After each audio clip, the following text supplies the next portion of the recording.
Kasi alam nyo ba napakahirap kumita ng pera. Kaya alam nyo kung bakit ako medyo bahigpit sa pera ngayon. Ay, napakahirap kumita ng pera. Kaya sana naiintindihan nyo mga inaanak. Hindi kayo nagpakita sa akin eh. Nagtago ka daw eh. Hirap na hirap si Nino oh. Pero mo gagawin ko. Magbibili na ako ng bigas. Magkano lang kikitain ko dito. Kaya sana naiintindihan nyo ako mga inaanak ha.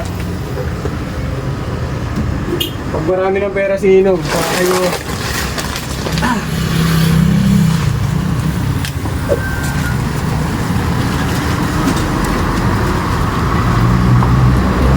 marami ng pera si Ninong, saka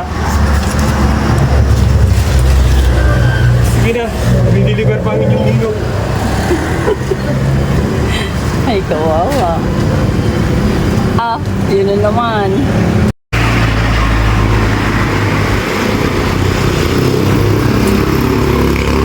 Guys, ang hirap kumita ng pera.